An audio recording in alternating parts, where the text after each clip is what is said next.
네, 안녕하세요.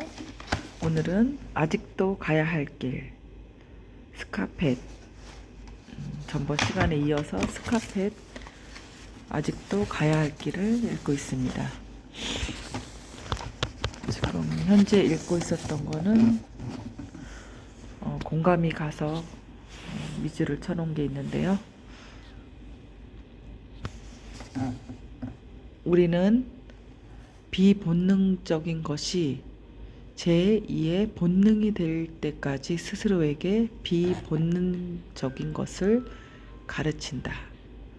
진정 자기 훈육이란 비본능적으로 살아가도록 자신을 교육하는 것이라고 정의해도 좋을 것이다.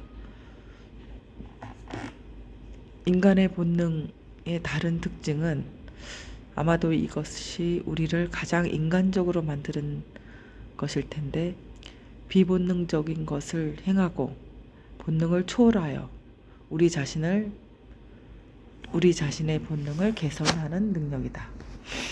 나 자신은 개선하는 능력을 정말 키웠나? 개선하기보다는 본능에 따랐던 것은 아닌가? 그동안 그 후회를 이 글귀를 읽으면서 하게 되었습니다. 그래서 반성하고, 그렇다고 본능적으로 산다고 해서 제가 행복하다고 하면 그것이 맞다고 할 수도 있겠는데요. 그렇지 않고 더 괴롭고 본능적으로 살아서 순간 아주 찰나는 행복했지만 장기적인 어떤 자책감이나 괴로움, 또 그 결과에 대해서는 굉장히 더 많은 시간을 괴로워했다. 그런 결론이 다다랐기 때문에 지속적인 행복, 이런 것 때문이라도 비본능적으로 살아가는 도록 자신을 교육하기로 저도 조금은 결심을 했습니다. 심리 치료를 시작하는 것보다 더 비본능적인 행위는 없고, 그래서 이보다 더 인간적인 행동도 있을 수 없다. 왜냐하면 타인의 가장 날카로운 도전을 받기 위해 일부러 마음을 개방하고 정밀한 조사와 판단을 받기 위해서 타인에게 돈까지 지불하기 때문이다. 이 같은 도전에 대한 개방적인 태도는 상징적으로 환자가 심리치료사의 사무실 소파에 누워있는 행동에서 나타난다. 심리치료를 시작하는 것은 가장 용감한 행동이다. 사람들이 심리치료를 받지 않는 가장 큰 이유는 돈이 없어서가 아니라 용기가 없어서다. 이것은 많은 정신과 의사들도 마찬가지다. 그들은 직책상 다른 사람보다 더 많은 치료가 필요한데 불구하고 치료를 불편하게 여긴다. 그들에게도 이런 용기가 없기 때문이다. 이와 반대로 많은 정신과 환자들은 통상적인 이미지와는 달리 치료를 받으러 올 때부터 다른 사람들보다 근본적으로 강하고 건강하다. 치료받을 용기를 지녔기 때문이다. 여기서 그 병원에 상담받으러 오는 사람들의 환자를 어쩌면 칭찬하는 글귀가 있는데요. 제 생각도 마찬가지입니다. 나 자신을 개선하고 싶고 그런 용기를 낸 거잖아요. 이 때문에 다른 사람보다 근본적으로 강하고 건강하다고 저도 이제 생각합니다. 심리치료를 받는 것이 도전의 개방적인 극단적 예라면, 평상시 사람들과의 상호작용도 용기를 내어 개방적인 태도를 가져야 하는 비슷한 상황이라 할 수 있다.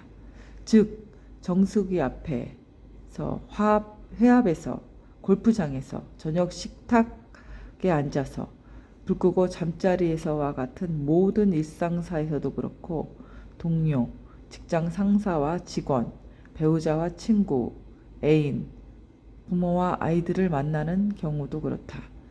한동안 치료를 받으러 오던 어떤 부인은 늘 머리를 단정하게 하고 다녔는데, 어느 날부터 상담이 끝나면 매번 머리를 다시 빗기 시작했다.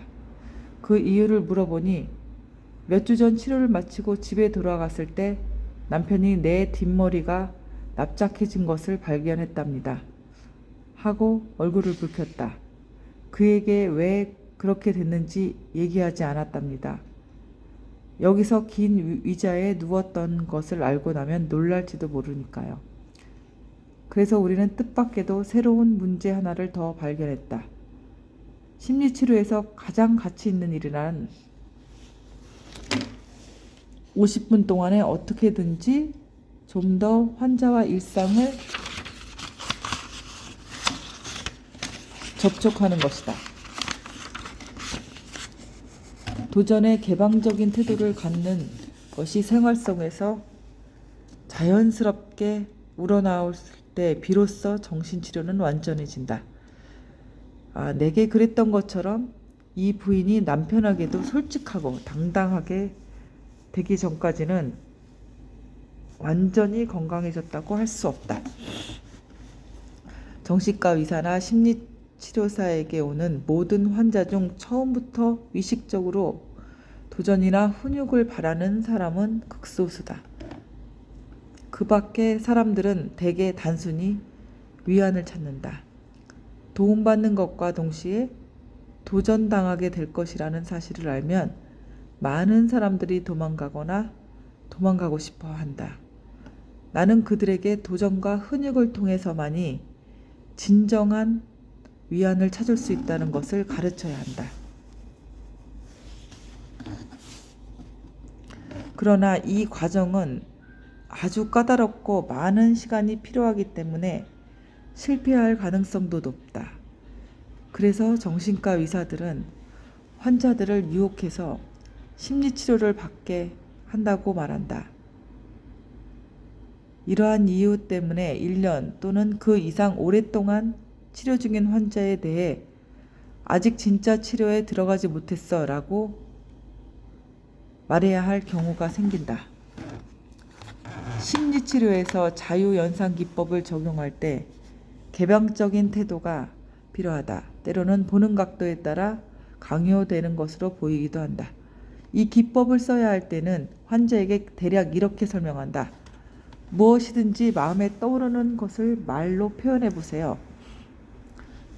전혀 중요하지 않은 것 같고 부끄럽고 고통스럽거나 무의미한 것까지 보이더라도 그대로 말해 보세요. 동시에 2가지 이상이 생각이 떠오르면 둘 중에서 얘기하기 싫은 것을 말해 주세요. 사실 이것은 말로 하기는 쉬워도 실제 행동하기는 어렵다. 의식적으로 노력하는 사람들은 빠른 진전을 보인다. 하지만 이들은 도전에 강렬하게 저항하느라고 자유연상을 꾸며서 이야기하곤 한다. 그들은 수다스럽게 이것저것 많은 말을 하지만 결정적으로 중요한 사실들은 슬그머니 빼놓는다.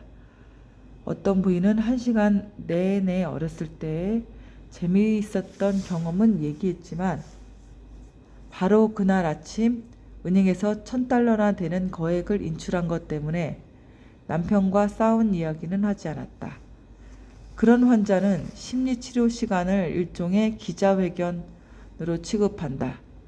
도전을 피하려고 애쓰다 기껏해야 시간 낭비만 하고 슬쩍슬쩍 둘러대기를 일삼을 뿐이다. 개인이든 단체든 도전에 열린 태도를 취하려면 현실에 대한 시도를 정말로 공개해서 공개 심사를 받을 필요가 있다. 기자회견 이상의 것을 필요한 것이다. 그러므로 진실에 헌신하는 생활의 3번째 의미는 정직한 생활이다. 다시 말해서 진실과 현실을 우리가 아는 그대로 가능한 정확하게 대화에 반영하고 있는지 내용뿐만 아니라 말하는 방식도를 끊임없이 스스로 점검해야 한다는 것이다. 이상 77페이지까지 낭독하였습니다. 너무 긴 시간이면 지루하기 때문에 오늘은 여기까지 낭독하겠습니다.